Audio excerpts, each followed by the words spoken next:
listeners. Thank you for joining us for another episode of Leadership is Podcast. I am your host, Jason Muhammad, founder of JM Leadership Consulting. Today's guest is Nallah Muhammad, co-founder of Afro-Ag, and we will be discussing how leadership plays a part in having a clean, green environment.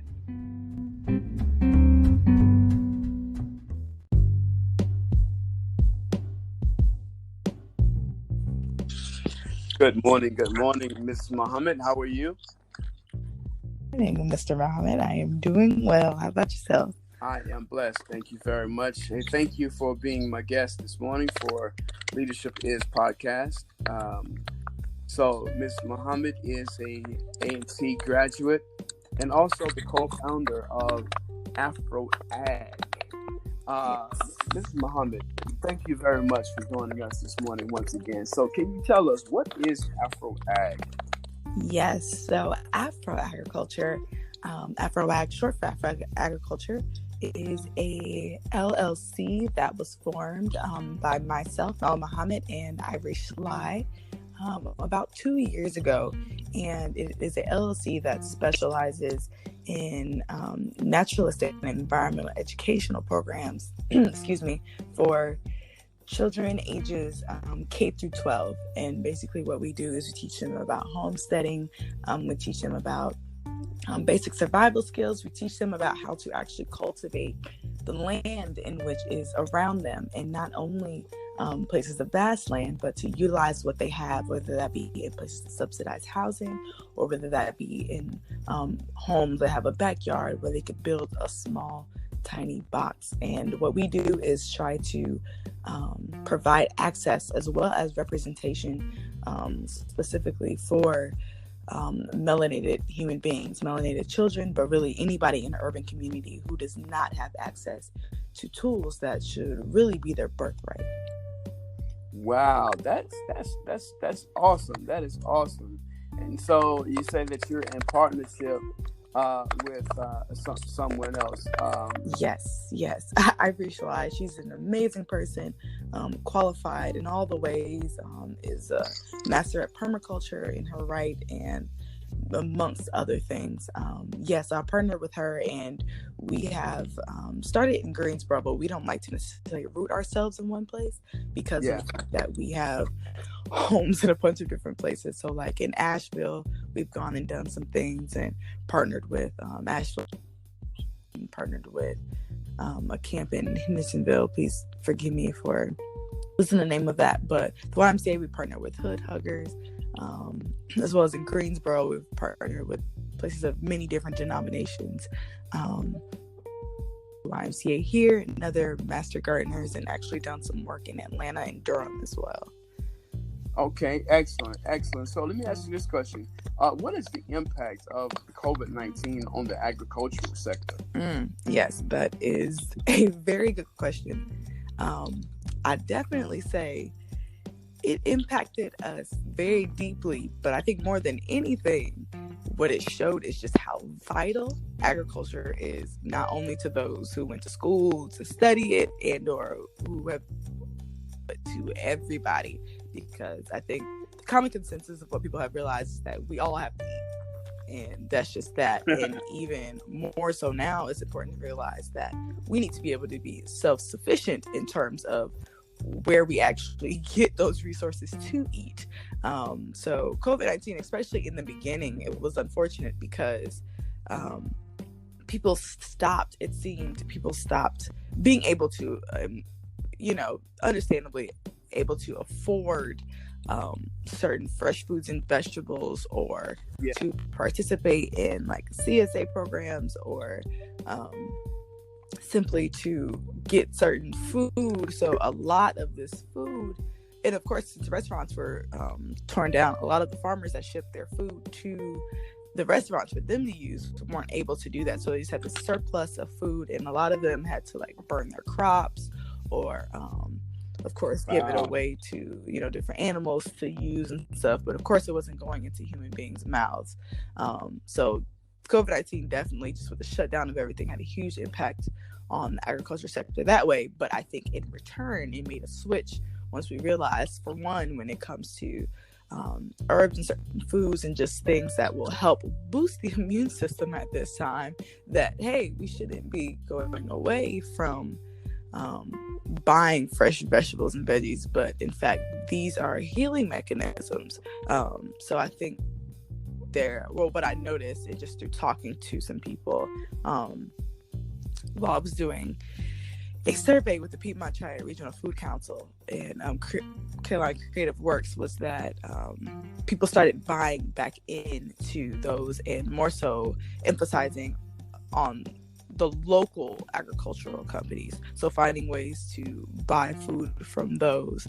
But yeah, definitely, I think there was a return on the idea of that, hey, we should be investing in these. And I'd say the one, compliment I can give to the government at this time was that they actually saw that was an issue and started buying the food from these farmers. They took out a budget to buy the food from these farmers and was able to send those boxes to a bunch of just like food banks around the country, and then they started giving those out to communities and stuff in places that had like food apartheid, and was able to give that food to them. So yeah, like stated, more than anything, it was shown that agriculture is vital to whether the world is running or whether it's going to shut down. Still need veggies.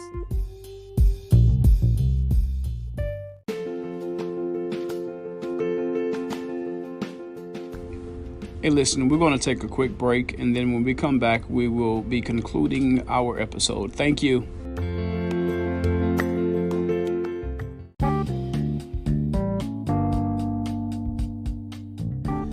Hey, welcome to Leadership Is Podcast. I'm here to talk to you about Anchor. If you haven't heard about Anchor, it's the easiest way to make a podcast. Let me explain. It's absolutely free. There are creation tools that allow you to record and edit your podcast right from your phone. And you actually can get your podcast distributed through many platforms such as Spotify, Apple Podcasts, and many more. You can make money from your podcast as well with no minimum listenership. It's everything you need in a podcast.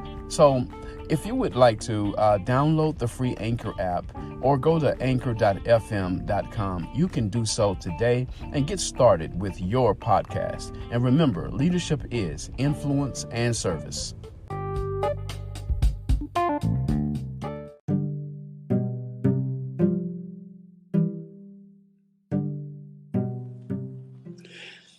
Hey, so what is the role of leadership, in this whole thing of, what is the role of leadership to ensure a clean, green environment?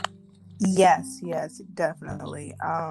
Leadership is extremely vital, and I feel like at the forefront of what it takes to truly maintain and sustain a clean environment. Because one, something that you've actually talked about very heavily in your book, when simply carrying out leadership or just finding out your purposes and what you are supposed to do in this world, you have to be passionate about it. So passion is something that has to be very heavily and blatantly presented when talking about a leader in the green movement.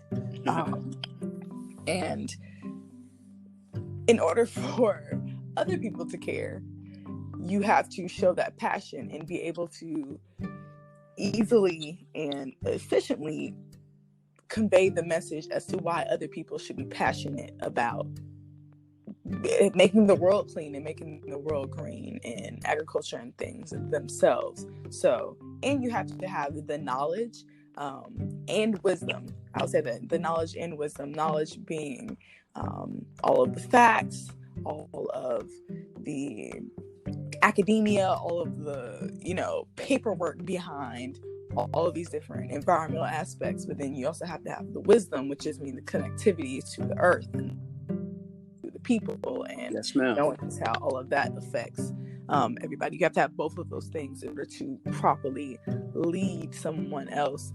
I think more than anything,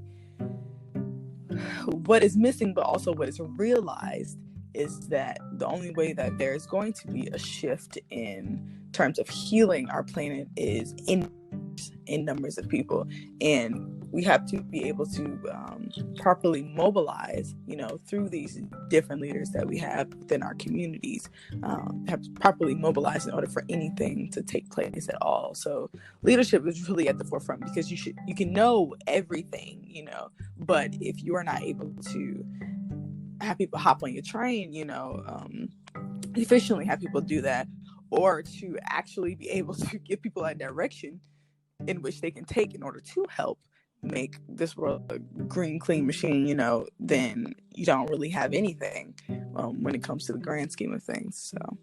Yes, ma'am. Very good. So for such a young woman, you're a wise young woman. And so, and looking at leadership there, so it's not just leadership has to have certain principles that guide them, that undergird them, to be a part of this whole clean, green environment. Yes, most definitely. Most definitely. Very good, very good. So, lastly here, what can people do to help, and do you have any, what can people do to help? Very good question. Help in the means of just improving the environment, correct? Yeah, how can people help, as if leadership, should help keep a clean, green environment? How can other people who don't have the positions or title or authority, how could they help also with making sure the environment is clean and green? Okay, definitely. The first thing I would say, and this is definitely me at myself saying this right now too. Yes, ma'am. But it's to practice what you preach, in the sense of when it comes to trying to do things that are more safe and green for the environment, making sure we do them ourselves. A lot of us know in terms of some of us, I'm going to say in terms of recycling, what to recycle, what to do, different materials that are more like using glass or plastic, things like that, but constantly making that a part of your day-to-day schedule, and knowing that, and not looking at it as a sacrifice, knowing that convenience isn't always the key, for certain things. So any and everybody can truly do that, taking the steps to actually become a minimalist in their life. And that's what I'm doing, because I think it too, like, if this COVID-19 stuff hasn't made us realize anything else, is that we don't need a lot of what we thought we needed, and or we don't. All of this material stuff means nothing in the grand scheme of things, and really is a distraction, or is really stepping in the way of either you saving up, or you just being prosperous, or it really has nothing to do with your general happiness anyway. So yes, ma'am. If we start to truly cleanse our lives of so many things that we consume on a daily basis, that in itself can help return so many resources back to the earth that it needs, and that the generations after us will need. So yes, it starts with people truly being able to minimalize themselves and following through with that lifestyle. But also, what I'd say is a huge gap in this movement is the fact that not everyone has the knowledge of how to do that, especially certain communities. That's not necessarily pushed. You don't even see a recycling bin in some places, and I'm saying recycling because that's just like the minimal basis of what you can easily do. But I'd say definitely, and what I encourage everyone to do, and I think this time is also done as well, is have people go do your research, go do your own research about stuff. And that's not just when it comes to recycling and stuff, that's just when it comes to agriculture as well. So I think a lot of people, for other historical reasons, but don't get into agriculture or don't start planting and know the benefits of certain herbs and stuff, is because they think it's going to take a lot more time and a lot more money than they can afford at the moment. But it really doesn't, as well as they think it may take a lot more space than it does, and it doesn't. A lot of my endeavors have or things that I've gotten my hands on have been from manifesting it, you know, in terms of just getting it for free. Yes. Or like simply asking somebody, and people will, when it comes to stuff like that, people will give more than we think, you know, they will. But just in terms of space, there's like hydroponic and aeroponic opportunities that can be taken into account, that can go in any size apartment, you know. So right. Yeah, do your research. Definitely do your research. I say that's how people can do their part, because they can truly bring something to the table in the fight, whether they're the leader or someone who was following in the fight. You will, if you know what you know, you can still make an impact. Wow, that's awesome. That's awesome. Make me want to go out there and pick up some trash out the yard. Oh yeah. You know, if there's some out there. Right. So definitely, thank you so much. Yeah, thank you. So yes, ma'am. Are there any closing comments and your contact information? If people wanted to help, you know, how could they contact you to, you know, to pitch in? Yes, absolutely. So Afro-Agriculture, you can find us on Facebook as well as on Instagram at Afro-Agriculture or the hashtag Afro-Ag. There are some pictures and things under there, and what you can do on there is follow us, leave comments, like our page, or you can donate on there. We are putting together a plant wagon that has been making its way, but what that is a mobile greenhouse that we're putting together, and we're also developing a mentorship program. So more than anything, you know, fiscal means are always appreciated. You can donate, DM us to donate anything, but we really, people and representation is something that we like more than anything. So if you're interested in just simply volunteering or being a part of a program that we have next, we can put you on the email listing. You can email us at afroagcommunity@gmail.com. Again, afroagcommunity@gmail.com to get a hold of us there. And I am currently hiatus on my personal self, but whenever that comes back, you can find me at a_leaf_2_offer. So a leaf to offer. So you can find us and just Clever. Yes, thank you. Yeah, very good. Just closing remarks. Realize that agriculture is the past, the present, and the future. And it is something that has to do with all of us. So you might as well go ahead and tap in, because it'll be the pivotal make or break piece of knowledge or sector of this world in which can make the difference in how prosperous the generation or your family will become after you. Even if it's not something you go into, just having a simple understanding of those different aspects and being able to provide for yourself will make all the difference. So I encourage everybody to tap in. Very good. Well, Ms. Nallah Muhammad, co-founder of Afro-Ag, it has indeed been an honor speaking with you this morning, and thank you for honoring us with your wisdom and of course with your invitation to us to be a cleaner environment, being a part of Leadership Is podcast. Thank you so much. Absolutely, and thank you for holding this space, because I've noticed with many of your episodes is that leadership, as we're saying, is a very well-rounded idea. So it has to do with everything, and that's right. The presence of and or the impact that a leadership in any sector has is just important to moving whatever it is forward. It's important to moving this entire world forward, because if you don't have a leader, then you just got a bunch of sheep floating around wondering what's happened. So I think it is really important to highlight the different types of leaders, whether that be in, I saw in the episodes, the LGBTQ community, whether that being just in a bunch of different sectors, what has to do with your personal development as a person. Like, leadership is extremely important. So I appreciate you creating this platform as well. Yes, ma'am. Thank you. Absolutely.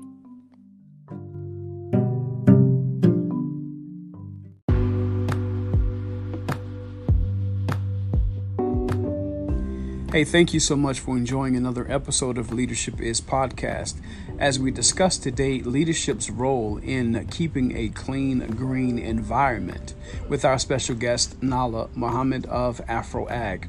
I work with emerging leaders, high potential employees, and students to develop and embrace a growth mindset for leadership. If you would like for us to do a presentation, keynote your next event, or for a free half-hour consultation, please contact us at jason@jmleadershipconsult.com. Or you can visit my website, www.jmleadershipconsulting.com, or call us at 828-333-7234, and we will respond promptly. Please follow us on social media, Twitter at LeadershipJM, Facebook and Instagram is JM Leadership Consulting. Also, I would like to tell you about a community-based entrepreneurial organization called MBEI, or Mountain Business Equity Initiative. It's an organization truly committed to addressing and filling the gap for BIPOC communities in the entrepreneurial pipeline. Please visit them at mountainbizequity.com for more information. And always remember, leadership is influence and service.